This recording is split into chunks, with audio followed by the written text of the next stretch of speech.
Dun, dun, dun, dun, dun, dun, dun. Hey, folks. Oh, whew.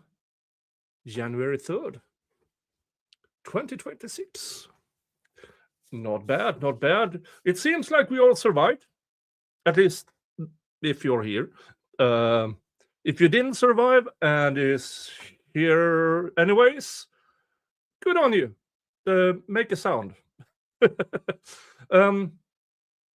We are gathered to talk about, again, TurtleBoy.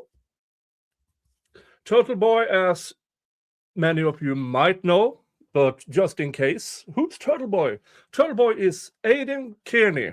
Kearney. I'm so sorry, Aidan. I will never learn.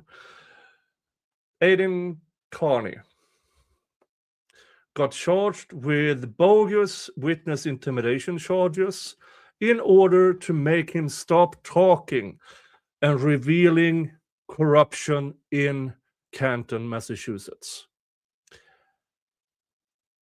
And he has been fighting that ever since. Now, he's been fighting other things as well, but predominantly it's these bogus witness intimidation charges, which should have been dropped ages ago, but isn't, because they keep trying.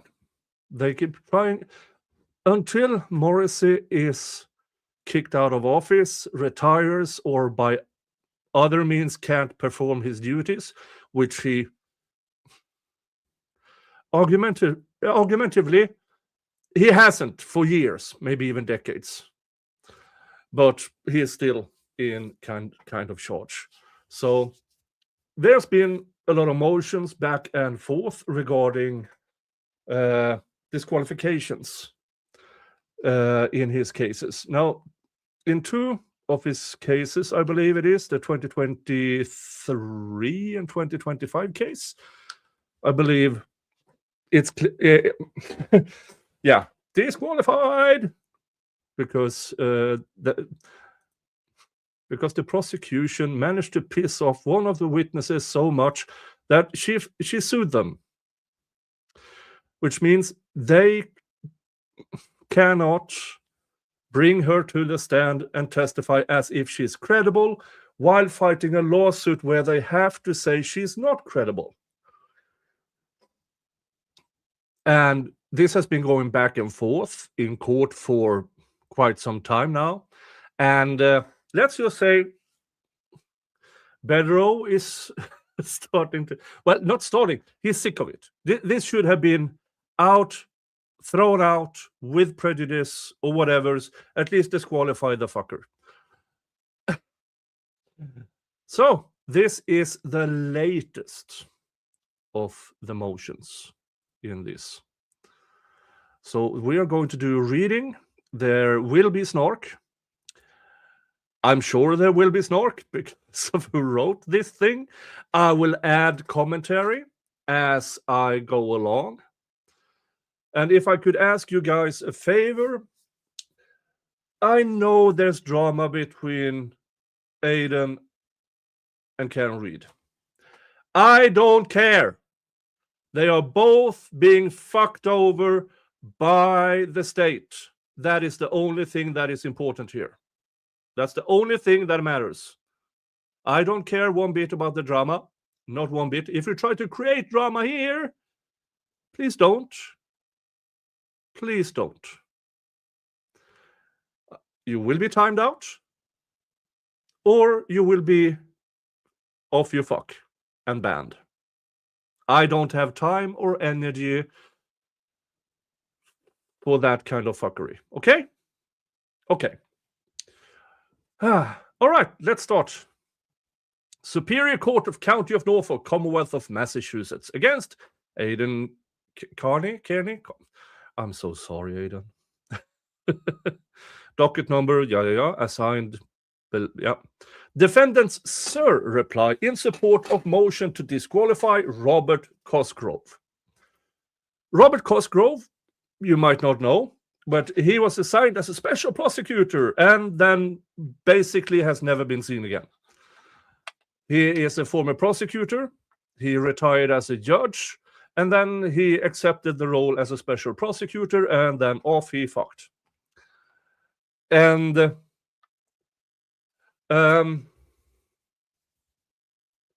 that should tell us, I mean, his appearances and the few motions and stuff he has done in this case should warrant a check-in on everything he has done as a prosecutor and judge. Let's just say that. All right, let's continue. Mark R. Bedrow and Timothy J. Bradle.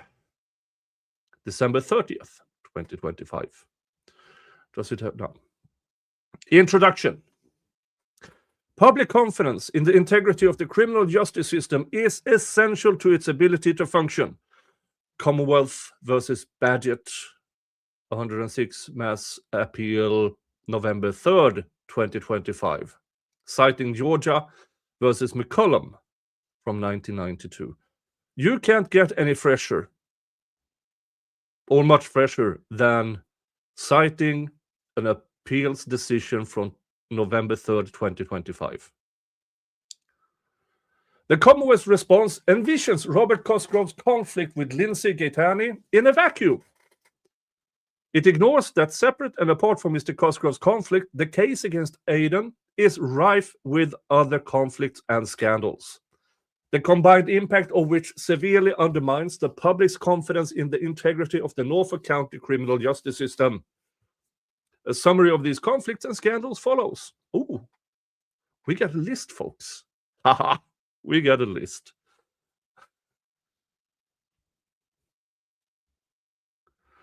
Hey, Dave, walking the cold Swedish streets drinking Nick's Prosecco. Why do you have my Prosecco? And Dave, you should not walk anywhere while drinking Prosecco.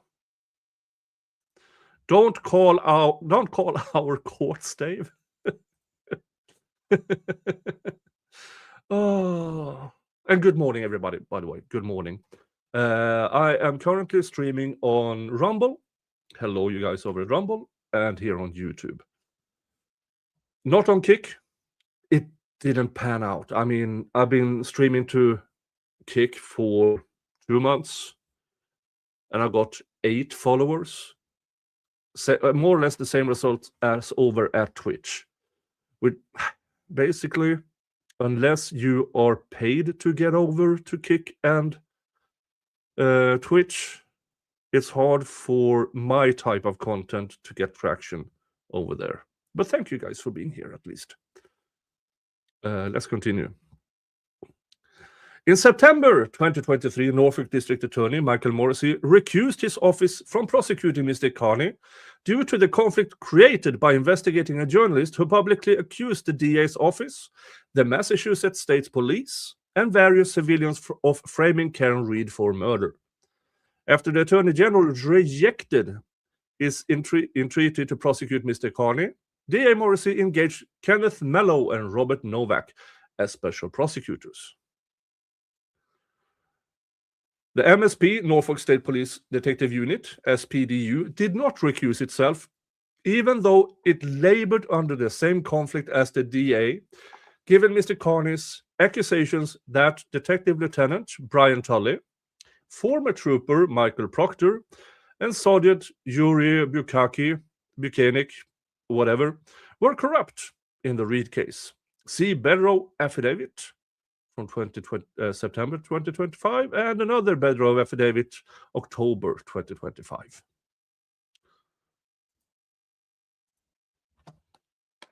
Can I see those? No.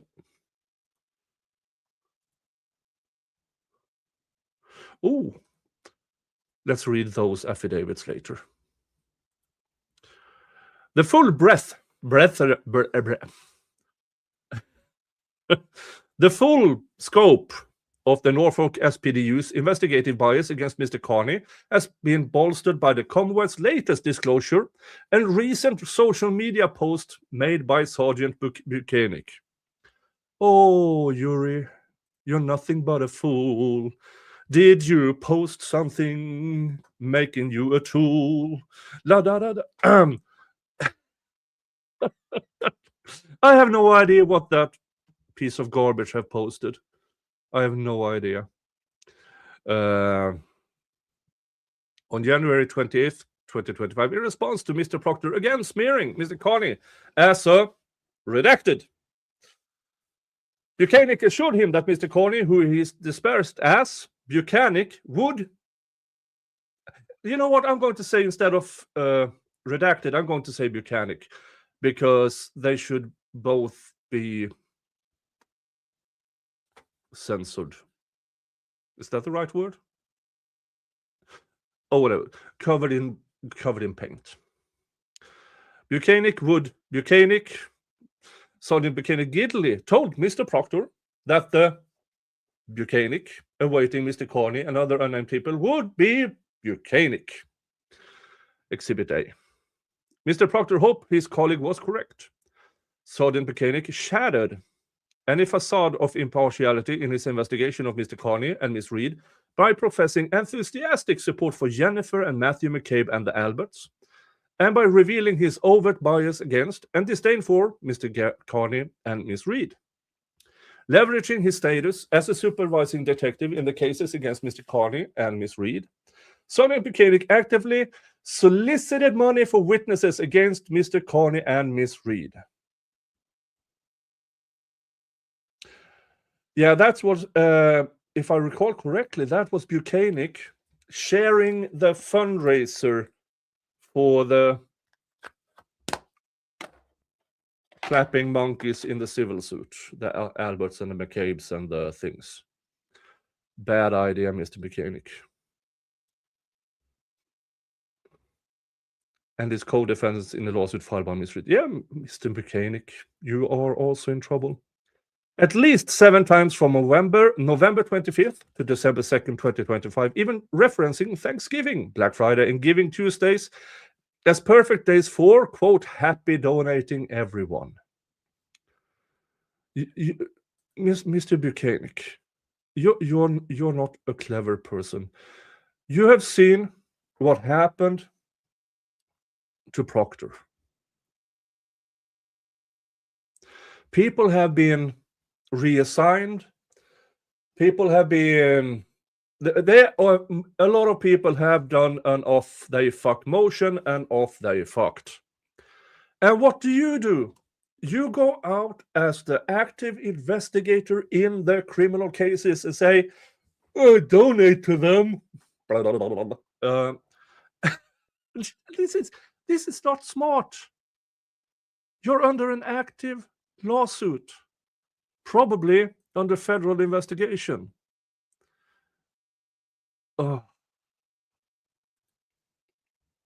This is what happens, folks, when people who are used to being big in a small pond discovers that once they're out of that small pond, nobody cares about your word or opinion. In fact, once you get out of that little pond where you were safe, you had your blankie, you could suck your thumb, and everything was all right while you did bad stuff. It's not that case anymore. It's not, and it's never going back to, let's go back to our small pond with our blankie and safe place. Never going to happen, because everybody's watching. In one post, Sergeant Buchanan included a fundraising link and issued a call to arms, seeking financial support for the good, the McCabes and Alberts, in their fight against evil, Mr. Kearney and Miss Reed. As I post infrequently, I'm doing my Sergeant Buchanan voice here. I'm quite sure I'm very close. As I post infrequently, when I do it, it is usually noteworthy. The struggle, the conflict is straightforward. It is a contest between decency, justice, and order versus evil, chaos, and lunacy. They need your support. Every donation, regardless of size, is beneficial, as this will be a lengthy process. damn, I'm good at imitating Buchanan. I hope I'm not getting any charges for impersonating Buchanan. Maybe I was too close to the real Buchanan. I don't know. Let's continue. Oh, we had a footnote. Footnote 1. In addition to participating in investigations of Mr. Kearney and Miss Reed, Sergeant Buchanan testified that he was intimidated by Mr. Kearney, lobbing questions at him as he left court one day. An indictment related to this incident was dismissed. At Miss Reed's 2025 trial, Sergeant Buchanan was detailed as the MSP's investigation. Footnote 2. Sergeant Buchanan repeatedly directed potential donors to a website created to support the McCabe's and Alberts, whose mission statement is to protect and empower witnesses and victims of crime who face retaliation, harassment, or defamation for fulfilling their civic duty.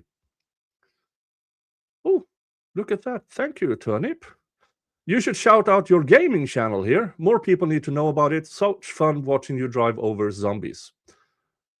Okay. Sure. Why not?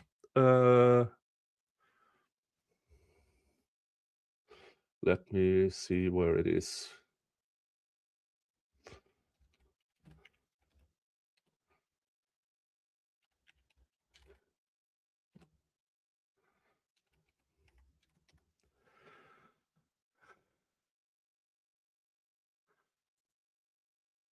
Here is. Hold on. Mispronounced name.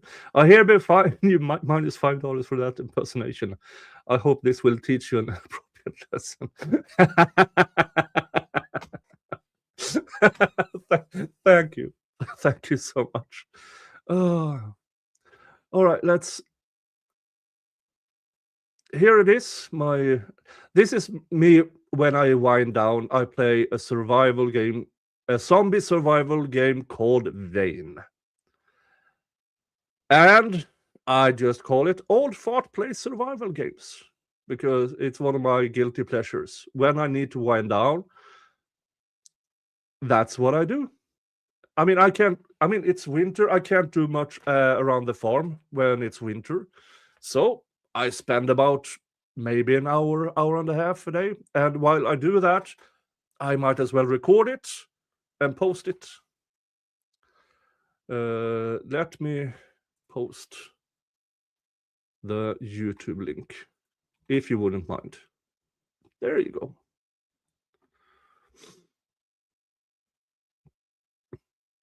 So yeah, it's a zombie survival game. I have 8 episodes out. And there's not many views. But hey, why not? All right, let's get back to the things. Thank you so much. And thank you to David Trailer for being a new member. Thank you so much. All right, let's get back to this.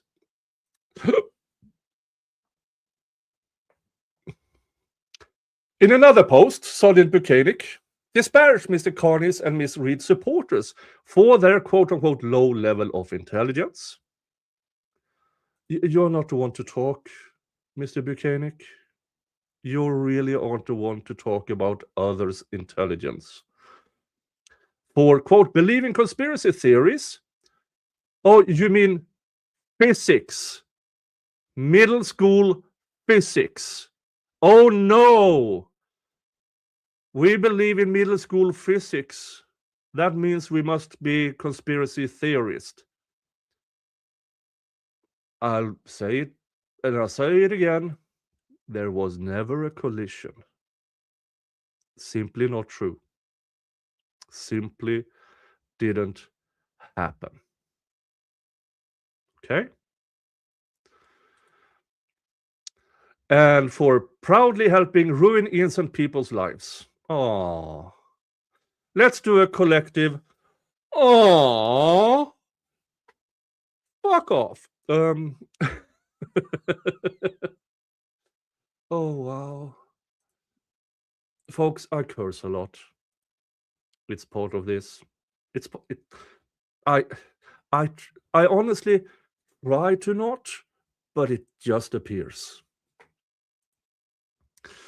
On November 29th, 2025, Sergeant Kearney put to rest any notion of the Norfolk SPDU's actual bias against Mr. Kearney and Ms. Reed by posting a donation link and revealing himself as the spokesperson for the McCabe and Albert fundraising operation, writing, "Every donation, not matter the amounts, makes a huge difference. Your generosity matters, and the ones in need greatly appreciate your support.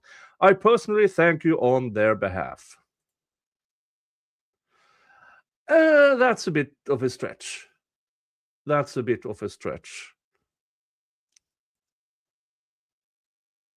But hey, if he says this, sure, you can interpret it like that. I'm not sure that is... Yeah, I'm not sure. Sergeant Kearney's crowdsourcing of funds for prosecution witnesses against Mr. Kearney and Ms. Reed may violate Massachusetts conflict of interest law. Either way, his overt advocacy for these witnesses and his clear bias against Mr. Kearney and Ms. Reed makes a mockery of any appearance of impartiality in the Norfolk SPDU's investigation of Mr. Kearney and Ms. Reed, and obliterates whatever confidence the public had in the integrity of those investigations. Now let's talk about Mr. Mello. Mr. Mello was disqualified from the 2024 indictment after he made himself a material defense witness. He withdrew from the instant matter while a motion to disqualify him was pending, which included, among other things, proof that he advocated on behalf of witness Chris Albert while exploiting his official capacity as Mr. Kearney's prosecutor. Mr. Novak sought to formally withdraw 1 day after defense motions to dismiss alleging pervasive prosecutorial misconduct were filed. In March 2024, DA Morrissey engaged Mr. Cosgrove to assist Mr. Mello with, quote, legal analysis and motion work on the pending cases against Mr. Kearney. In September 2025, Mr. Cosgrove voluntarily withdrew from the 2024 indictment, citing an ethical conflict with Ms. Gaetani after she sued him and Tully for intentionally violating her rights during their investigation of Mr. Kearney. In June 2025, Ms. Reed was acquitted of all charges related to the death of John O'Keefe. A few months later, Ms. Reed sued several witnesses against Mr. Kearney, among others, for conspiring to violate her civil rights, including Tully, Buchanan, Mr. Proctor, Miss McCabe, Mr. McCabe, and Brian Albert. Some of these witnesses' defendants have threatened to sue Ms. Reed and Mr. Kearney, but have not done so. If the court permits Mr. Cosgrove to remain in this case, he will be prosecuting a high-profile matter of public concern alleging that Mr. Kearney intimidated witnesses while he reported on a case against a woman who was acquitted after 2 high-profile trials under the following circumstances. Mr. Cosgrove has been sued for intentional misconduct by Ms. Gaetani, who previously testified for the prosecution, but is now a likely defense witness. Tully has been sued by Ms. Gaetani for the same thing and is Mr. Cosgrove's co-defendant. Tully has been sued by Ms. Reed for violating her civil rights. Tully has been disciplined for his misconduct in this case. Let's see, disciplinary action. Detective Tully, on or about February 1st, 2024, did fail to conform to work standards established for his rank, title, or position. This occurred when Detective Tully failed to supervise through proper corrective action SPDU Norfolk members who were involved in inappropriate text messages relative to an ongoing homicide investigation. This action is indirect, blah, blah, blah, blah, blah. And he got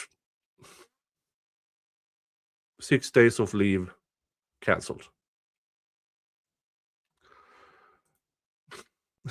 Which, yeah, he got off easy. Tully's dirty fingers are everywhere in this case. But Tully is probably the smartest of them because he let other people do the actual dirty work, trying to keep a distance. Let's continue. Sergeant Buchanan has been sued by Miss Reed for violating the civil rights. Yeah, we don't need to read those. Sergeant Buchanan was disciplined for his failure to supervise Mr. Proctor in the Reed case. Let's see here. Sergeant Buchanan, on or about August 17th, 2022, did fail to confirm work standards, blah, blah, blah, blah, blah.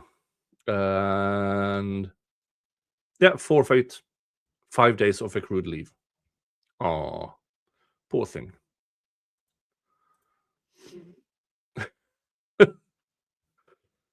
You would imagine after here's the thing with when police get disciplined, if they re-offense in the same matters, it might get worse for him. And he still publicly endorsed the McAlberts. Stupid! Mr. Proctor has been sued, yes. He authored text disparaging Mr. Kearney and revealing his investigative bias during the MSP investigation. Mr. Proctor's repulsive text messages about Miss Reed, yeah. Mr. Proctor's electronic communications have jeopardized numerous other cases and made him the national poster child for police misconduct. Yep. Let's see what this is. Yeah, okay, it's the CBS News. Let's go back here. But we kind of knew that. Here's the thing. Again, I covered this while covering exactly how bad it is when the police union abandons you, just cuts you off. That rarely happens. I mean, police union has sent their lawyers to defend child rapists, serial rapists, murderers, but they abandoned Proctor. Now, this is not I'm not talking about the local police union in Norfolk. This is general, and this happens all around the world, by the way. Police unions are more or less the same all over the world, or at least all over the Western world. They will protect their own, the thin blue line. But they didn't protect Proctor. 3 key civilian witnesses against Mr. Kearney has been sued by Ms. Reed for conspiracy to violate her civil rights, and Ms. Gaetani's testimony will undermine the credibility of Tully and Ms. McCabe, which will subject her to cross-examination by Mr. Cosgrove, and then likely result in Mr. Cosgrove in attacking the credibility of his civil accuser. This is the landscaper facing the court as it considers whether the public's confidence and integrity in this matter and the Norfolk County criminal justice system will be further eroded by allowing Mr. Cosgrove to prosecute Mr. Kearney, notwithstanding Ms. Gaetani's formal accusations against him. By the way, pinned on the top of the chat is Aidan's defense fund. So if you choose, if you have to choose between sending me a bit of support and Aidan a bit of support, choose Aidan. Go watch my videos instead. Gets me a little bit of ad revenue. Where was I? Yeah, we were here. Argument. Put simply, as related to Mr. Kearney, Mr. Cosgrove is the Commonwealth. As a consequence of the above described conflicts and scandals plaguing the prosecution of Mr. Kearney, the Commonwealth's last remaining prosecutor is one who already recused himself from another case due to his conflicts with Miss Kearney. The undesirable reality that Mr. Cosgrove's disqualification will leave this case stateless is the Commonwealth's problem. It may raise some difficult questions about the prosecution of Mr. Kearney, but it should not factor into Mr. Cosgrove's fitness to remain on the case. Footnote 5. Mr. Cosgrove is prosecuting Mr. Kearney in a 2025 witness intimidation indictment in which Chris Albert and Colin Albert allege that they were emotionally harmed by reviewing video of Mr. Kearney clowning around as he looked into a video camera outside of Chris Albert's pizza shop. On December 5th, 2025, Mr. Cosgrove stated his preference to withdraw from the 2025 matter if the court disqualified him from the 2023 case. Ms. Kearney is unlikely to be a witness in the 2025 case, thus the defense has not sought to disqualify Mr. Cosgrove from that matter. This begs the question, why is Mr. Cosgrove interested in remaining on the 2023 case, but willing to abandon the 2025 case? Yeah. A further consequence of Mr. Cosgrove being the only prosecutor on this case is that the Commonwealth's response was drafted by a conflicted prosecutor, rather than one without a personal interest in seeing Ms. Kearney discredited. Not surprisingly, the tone and substance of Mr. Cosgrove's response illustrates the conflict between him and Ms. Kearney. Before Ms. Kearney accused him of intentional misconduct, Mr. Cosgrove successfully fought to prevent the public release of embarrassing and private details from her personal life, seeking broad empowerment and protective orders. His view apparently changed once Ms. Kearney sued him. In his response, Mr. Cosgrove publicly regurgitated that he previously condemned Mr. Kearney for widely disseminating about Ms. Kearney. Memorandum in opposition, dated December 5th. Even worse, in his response, the prosecutor being sued by Ms. Kearney muses aloud about whether she might be prosecuted for perjury if she testifies as a defense witness at trial. Folks, can you spell witness intimidation? This is on paper, more or less. In his response, muses that she might be prosecuted for perjury if she testifies as a defense witness at trial. She's suing you, and you threaten her with perjury charges. That should be witness intimidation. But who's going to charge it? Morrissey? Fuck no.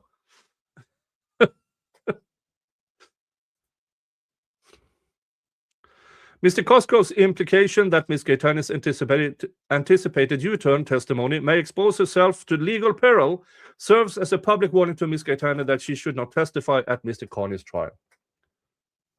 Left unanswered and emblematic of the conflict that compels his disqualification is whether Ms. Cosgrove is A, expressing his personal opinion about Ms. Kearney's credibility and criminal exposure in the event her testimony favors Mr. Kearney, or B, whether he speaks for the public as a representative of the Commonwealth. Of course, this wouldn't be an open question if the Commonwealth had the wherewithal to have its response to a disqualification motion drafted by someone other than the prosecutor who is the subject of the application, and whose response includes his personal opinion that the witness suing him likely will perjure herself if she testifies at trial. Either way, the conflict is undeniable. Mr. Cosgrove personally benefits in the civil case by discrediting Ms. Kearney in the criminal case, which means his continued participation in this matter will lessen the public's confidence in the integrity of the prosecution. Nor should the irony of Mr. Cosgrove's comments about Ms. Kearney's credibility be lost on the court. A civil defendant / prosecutor with a clear personal motive to discredit his accuser and or prevent her from testifying issued her a public perjury warning in a case in where he will argue to the jury that Mr. Kearney attempted to intimidate witnesses by, among other things, urging them to tell the truth. The case against Mr. Kearney is a high-profile matter of public concern, which raises serious issues regarding the intersection of protected speech and alleged witness intimidation. Mr. Kearney and the public are entitled to a conflict-free, unbiased proceeding in which he and the public have confidence. This case cannot credibly proceed in its current posture. Mr. Cosgrove's personal interest in discrediting Ms. Kearney conflicts with Mr. Kearney's, the Commonwealth's, and the public's interest in a fair and just legal proceeding, and compels his disqualification for the exact reason Mr. Cosgrove voluntarily withdrew from the 2024 indictment. Quote, "It is fundamentally unfair to permit a district attorney to prosecute a case where he has personal interest which prevents the district attorney from serving his only permissible master, the public." Commonwealth versus Dunlap, 1977. Quote, "It is of course improper for a prosecutor to participate in a case where he has a pecuniary interest, or if the prosecutor's personal interest as the defendant in the civil case will be furthered by a successful criminal prosecution." U.S. versus Held, D.C. Circuit, 1981. In such circumstances, a conflict arises because the prosecutor, as a representative of the public, quote, "must seek justice to protect the innocent as well as to convict the guilty, and prosecution by a civil defendant may deny the impartial exercise of a prosecutor's discretion." Notwithstanding his personal interest in discrediting Ms. Kearney due to her allegations of misconduct against him, Mr. Cosgrove reasons that the same conflict that led him to voluntarily withdraw from the 2024 indictment does not require his disqualification here because A, Ms. Kearney is not a necessary Commonwealth witness, and B, any testimony she might provide is not relevant. See opposition memo, pages 6 and 7. He is wrong. A defendant has a constitutional right to attack a witness' credibility by establishing that witness bias and motive by falsely accuse him. Commonwealth versus Bowie, 1995. This includes revealing, quote, "possible biases, prejudices, or ulterior motives of the witness as they may relate directly to issues or personalities in the case at hand." Davis v. Alaska, 1974. Assuming, arguendo, that Mr. Cosgrove does not call Ms. Kearney as a witness and that her testimony would not be relevant to the substance of the indicted charges, Ms. Kearney's testimony will undermine the credibility of key prosecution witness Tully, McCabe, and possibly others. See Battle of Affidavit, October 2nd, November 17th. I think I already have those.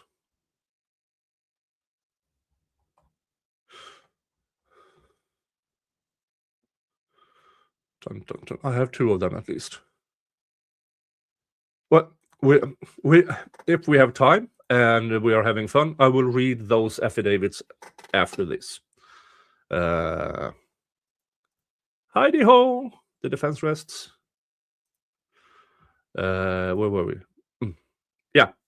In addition to being examined about issues that adversely impact Ms. McCabe's credibility and Tully's possible tampering with her cell phone, Ms. Kearney may be questions about separate civil allegations pending against Tully in 2 lawsuits.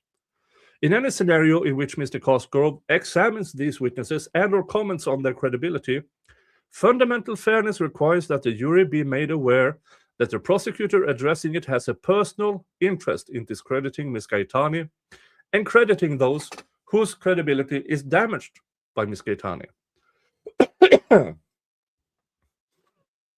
But such a scenario would expose the jury to Mr. Cosgrove's conflict of interest, which means that the proper remedy is to ensure that another disinterested prosecutor conduct these examinations and address the credibility with these witnesses.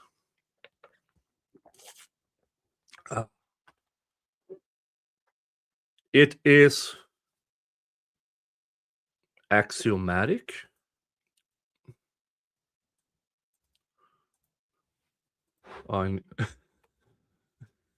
Damn you, Bedrow. Axiomatic, self-evident, or unquestionable. Okay. Mr. Bedrow, Mr. Bradle, we know you're smart. We know.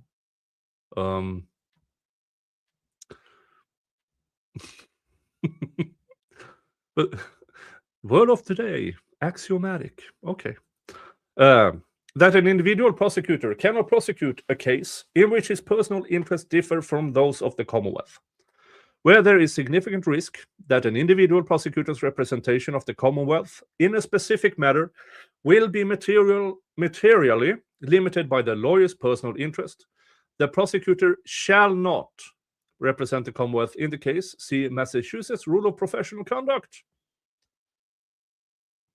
See also Commonwealth versus Cousins, 2018. Commonwealth versus Perkins, 2008.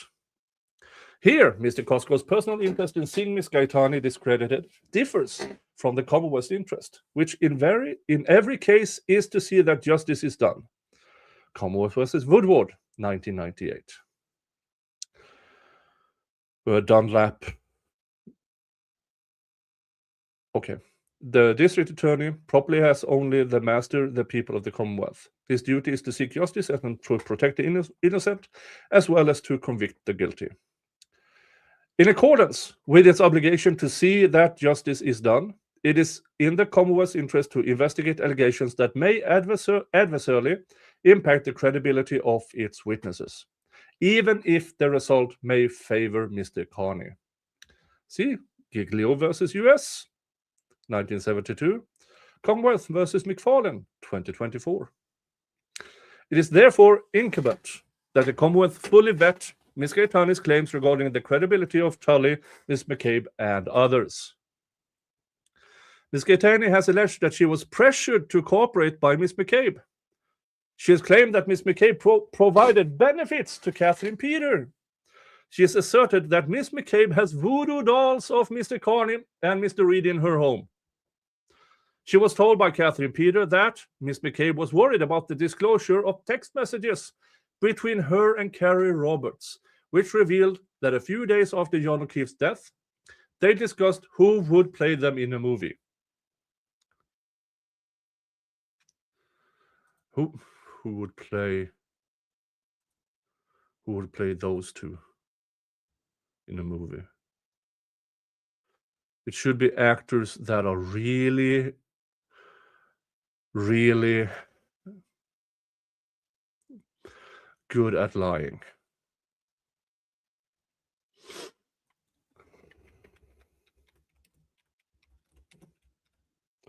Let's see here. Actors caught lying.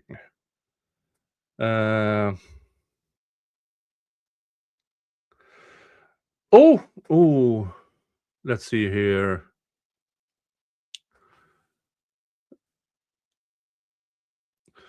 "29 celebrities called out for lying." Let's see here. Let's look for females. Let's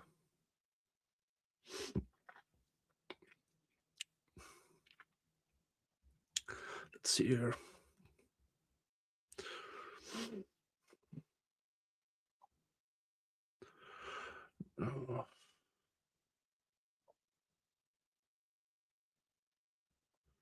No, I don't find anything funny here. No, I don't find anything funny there. You give it. You give examples. Let's just continue. It is in the Commonwealth's interest to investigate these claims because if they are true, Miss McCabe's credibility will be undermined. See Davis and Bowie. Miss Gaetani will testify that Tully intentionally mishandled her cell phone by tampering with and or deleting its contents. Tully will deny this. Mr. Cosgrove has accepted Tully's explanation without any further investigation. Clearly, these issues are relevant to Tully's credibility, and the jury should not be ignorant to the fact that the prosecutor addressing it has a personal interest in favoring Tully over Miss Gaetani because he was sued by Miss Gaetani and is Tully's co-defendant.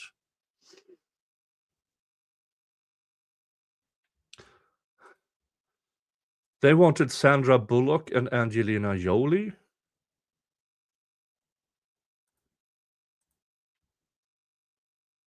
No, but those are beautiful women. If you want something, I mean, then again, what's that actress in Monster? Charlize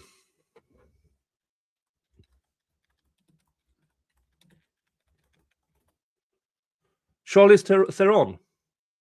She made herself so incredibly ugly in that movie.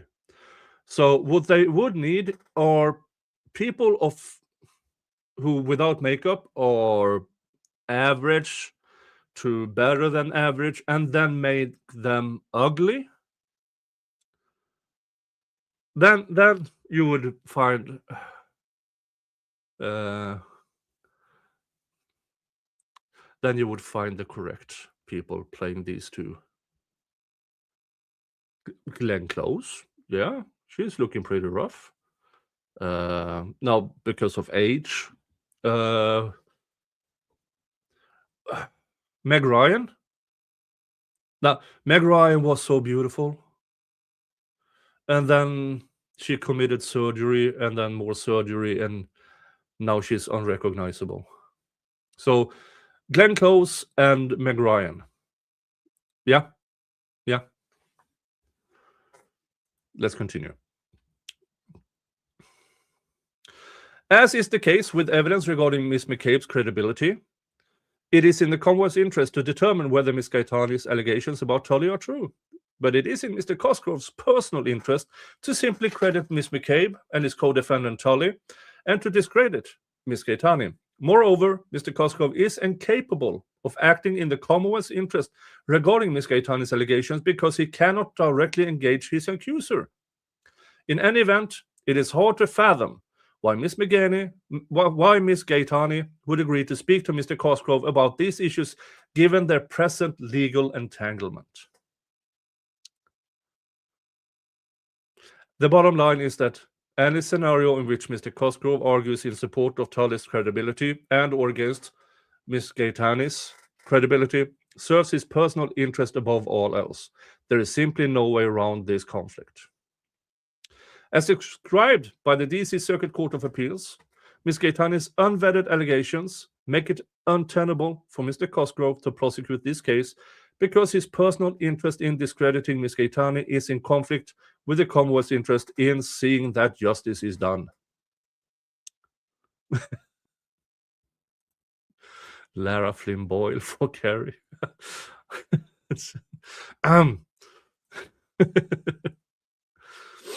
And leads to the inescapable conclusion that his participation fails to preserve the appearance of impartiality in the proceedings.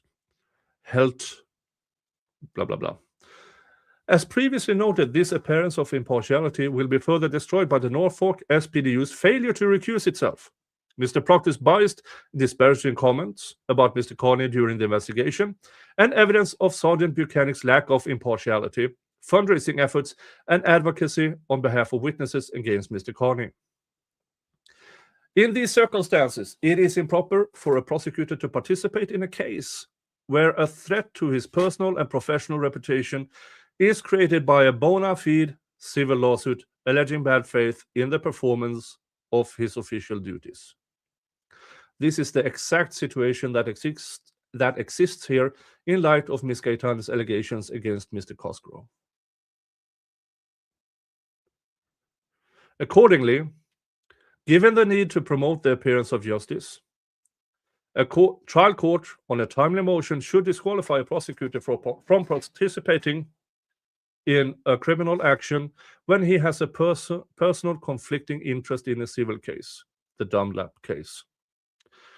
The district attorney must be held to the highest ethical standards, which include even the appearance of a conflict of interest. Sinclair v. State, 1976. Disqualification appropriate where prosecutor has a significant personal interest in a civil matter which may impair his obligation in criminal case. Conclusion. For the foregoing reasons, and those stated in the prior defense submissions, the court should disqualify Robert Cosgrove from participating in the prosecution of docket number this. Mark Bederow, Timothy Bradle.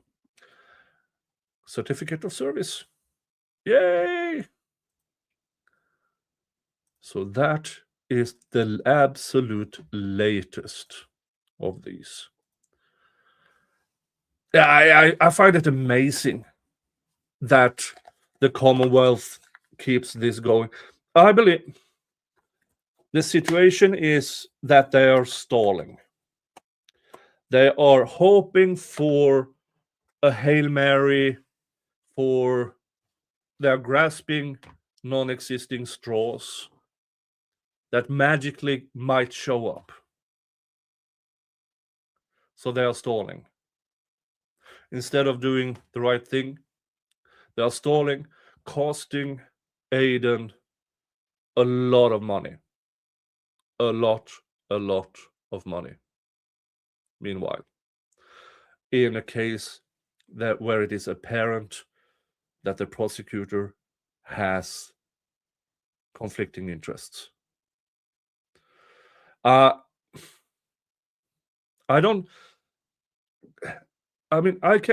judge in this seems fair. But I don't know why he cannot just, I've listened to the arguments, Cosgrove, off you fuck.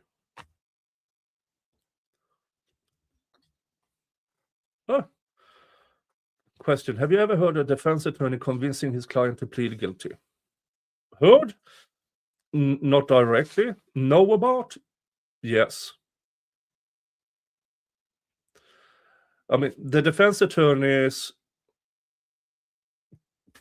the entirety of the defense attorney's job is to represent his or their client. If there are overwhelming evidence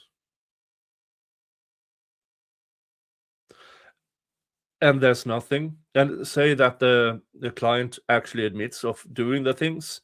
We see it all the time in DUI courts with the people drunk driving. That the defense attorney can recommend, let's plead out to a lesser charge. Now, if it is a case where there is no evidence and the defense attorney still just walks in doing the mechanics by blackmailing his mother to tell him he would be cut off if he didn't plead guilty. No, I have not heard of that. Send me that case. Send me that case if you would. Send me that case. I would be interested in looking at it. I would be interested in my opinion, if a defense attorney is caught doing stuff like that, immediately up to the bar and not allowed to practice law ever again.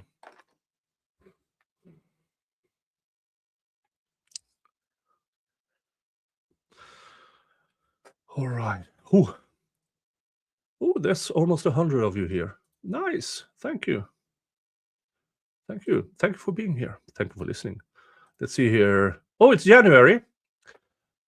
January, new month, means YouTube have allowed me to gift 10 free memberships. I can gift 5 at a time. So I'm sending out 5 now. Dun, dun, dun. Gifted 5 memberships to M11969, Lezeka, Becky RN, M. Ausland, and despite the look on my face, Congratulations! You are now proud members of the Viking squad, or the Viking crew. And with that comes members-only content. Content especially for you. You get videos hours or sometimes a day before it's released to the public. You have, hundreds of hours. And you get your own emojis.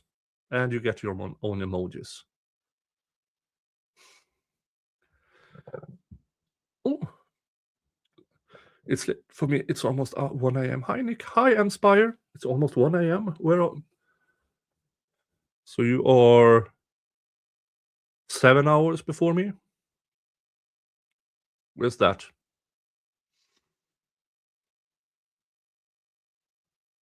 I have no idea. But welcome, new members. Oh, Quality Learning Center in Minneapolis, Minnesota.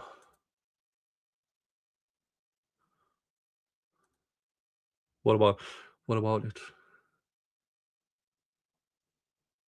Oh, the daycare center, yeah. It's not my cup of tea to cover those cases.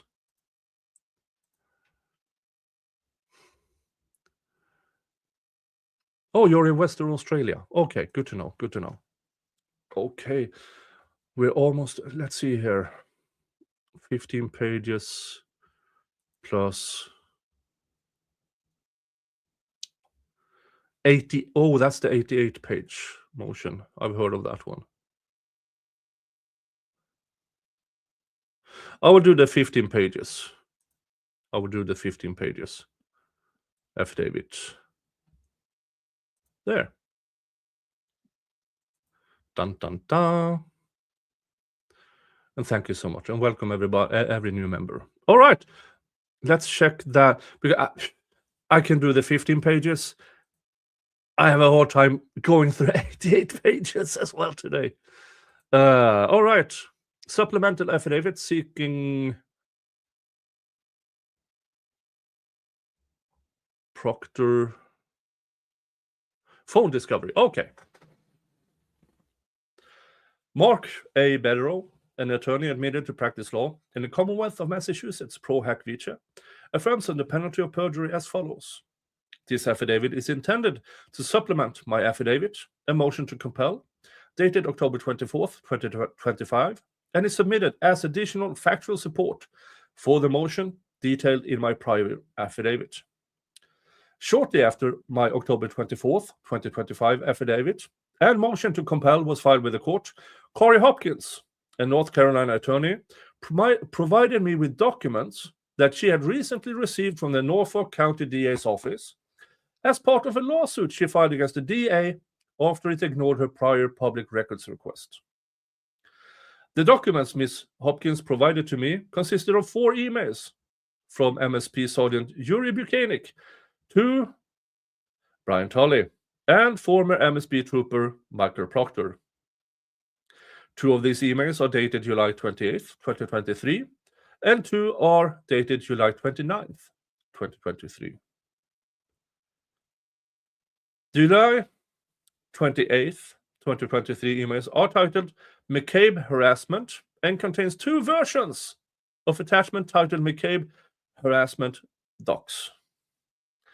The July 29th, 2023 emails are titled Albert's Harassment and contain 2 versions of attachments titled Albert's Harassment Docs.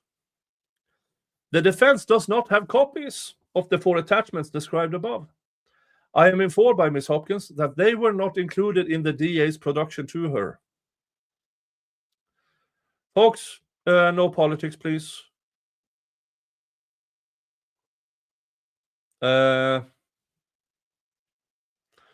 Please stick to the subject we are discussing here, okay? Thank you. The subject matter of the 4 emails and attachment relates to the MSP investigation of Mr. Kearney. These documents are written statements of prosecution witnesses that are within the possession, custody, and control of the Commonwealth. As such, they indisputably are discoverable under Rule 14 of the Massachusetts Rule of Criminal Procedure. Notwithstanding numerous defense requests for discovery and the court order directing the Commonwealth to disclose, quote, all automatic discovery under Rule 14 by May 8th, 2024. As of October 27th, 2025, the above described July 28th and 29th, 2023 emails and attachments have not been provided by the prosecution to the defense. I'm not surprised. I am not surprised or shocked or anything that the Norfolk DA's office are withholding information. I'm not surprised because they are shit people at positions they are not qualified for, doing stuff that hurts people in that community. Folks, if they do this kind of shit in high-profile cases, imagine what crap they are doing in the not so high-profile cases. Because people will do what they get away with when they reach a position of power. Power corrupts. It's been a known fact for thousands of years. And here you have it in Norfolk County. On October 25th, 2025, after my affidavit, a motion to compel was filed, highly regarded journalist Ted Daniel reported that in addition to possessing thousands of racist and possibly homophobic messages on his cell phone, Mr. Proctor also maintained and possibly shared intimate images of third parties and shared the name and or confidential information about at least one alleged SA victim.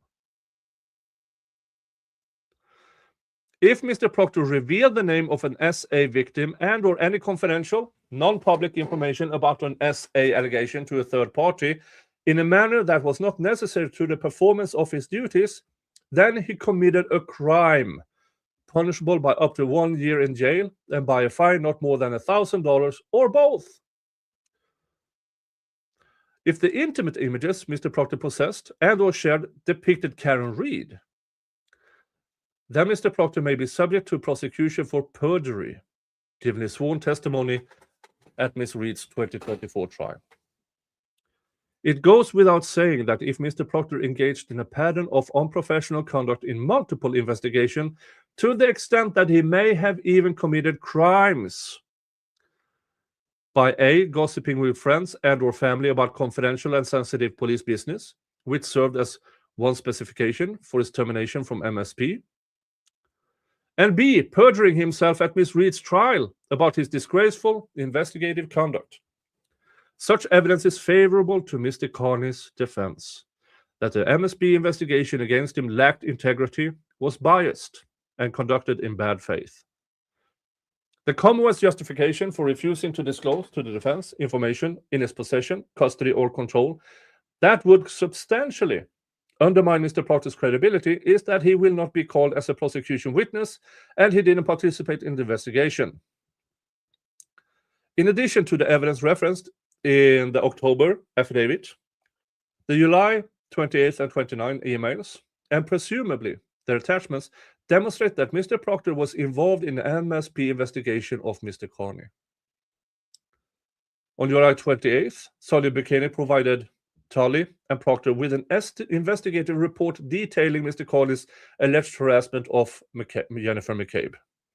Notably, Buchanan specifically sought Tully's and Proctor's input if anything needed to be quote-unquote fixed in his report. On July 28th, 2023, Buchanan sent Tully and Mr. Proctor an updated and more accurate version of his report. Oh, for fuck's sake. July 29th, Buchanan emailed Tully and Proctor an investigative report about Mr. Kearney's alleged harassment of the Alberts. Once again, Buchanan solicited input from Tully and Proctor before he finalized his report. This is so bad. This is so insanely bad. And just imagine if Karen Reed didn't have money. Imagine if Karen Reed didn't get the attorneys she got with the contacts they had. Imagine if Aidan Kearney covered another story. None of what we see here would have reached the light of day. But sometimes the stars align and the right people get the right information and they publish it. And then the ball is rolling. And now we know that Mr. Proctor is disgraceful asshole who should never have been a cop to begin with. Proctor is a corrupt motherfucker who should never have been in police enforcement. Tully is how many innocent people have Tully put behind bars? It's for me, it's not a question between these three idiots. It's not a question if they have put innocent people in prison. It is how many, because they cover for friends.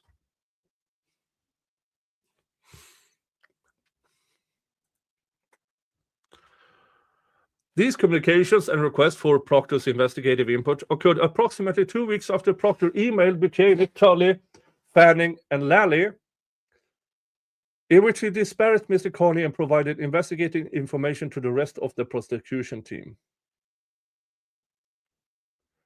Oh, certificate of service. Okay. So these are the emails. Okay, so half of this was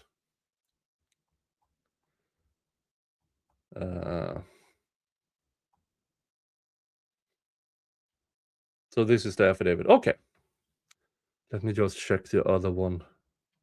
How much is evidence and how much is text?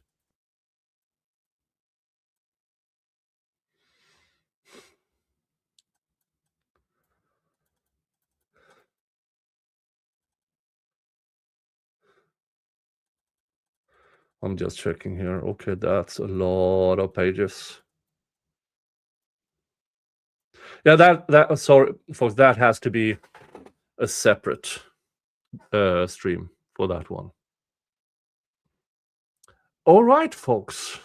Well, more, in my opinion, evidence that the prosecution team is corrupt. Cosgrove is an ass whose entire body of work should be investigated in light of what's happening here as a judge and as a prosecutor going back decades. Everything within the Norfolk DA's office, once Morrissey is out of office, there has to be a separate entity going in and investigating everything. Absolutely everything.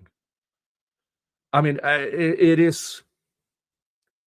Yeah, yes, it's speculation in some form or shape, but still, everything we have now know, what happened to Karen Reed, what's happening to Aidan Kearney, everything we found out.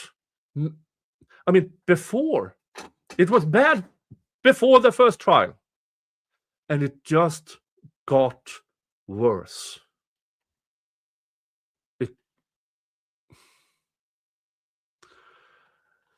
But now, there's a new sheriff in town, I heard. An outside sheriff who was hired by the Canton Council, whatever they're called. Let's hope that he takes with him people that are prepared to rip the thin blue line apart and expose these bad actors for what they are and what they have done. All right, folks. Let's see here. Monday, the Sarah Grace Patrick trial starts. Now they start with, of course, getting a jury together. Don't know how long that will take. That is a case with so little information out there. So little information out there. And the little information that is out there are from the bond hearings, which I covered a few days ago, which is absolutely abhorrent from the state, which leads me to believe that there is a possibility there might be an innocent person facing trial. But we need to hear the evidence first. We need to hear the evidence first. So I will be covering that trial. Meanwhile, I will keep seeing what's being posted in this case, in the Carol Reed case. Also, the Lauren Mathias debacle is ongoing, and that's also getting worse by the minute. And and you have a serial pregnancy scammer, Laura Owens. Despite being charged with 14 counts of perjury and evidence tampering, she made a web page where she talks about how innocent she is. Oh, so we have interesting cases going forward. Well, you know the YouTube drill.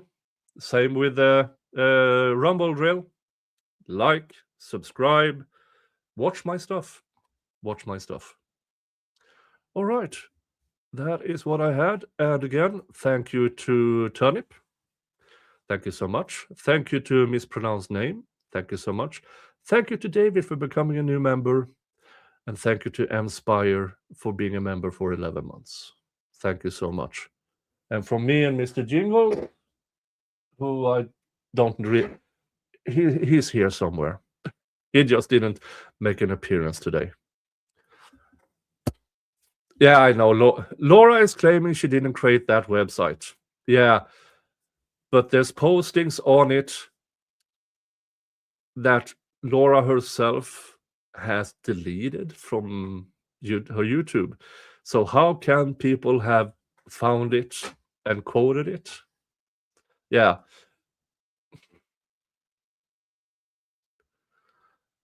Yeah, I know. Laura also out herself on the webpage. Yeah, I know. It's maybe Ginger Ass made the website.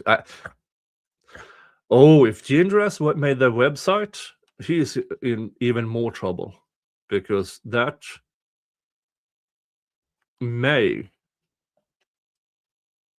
be in violation of attorney-client privilege information. All right, folks. Thank you again. You have a continuous great holiday Christmas season. For me, the Christmas season does not end until 13 days after Christmas, which is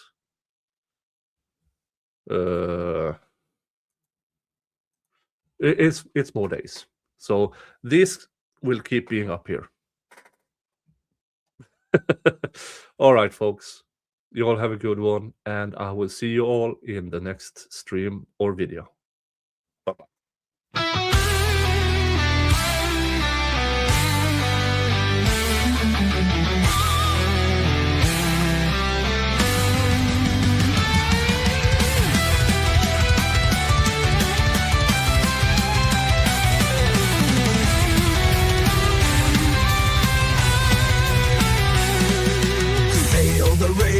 Waves, brothers, axes high, shields strong. From distant lands we gather.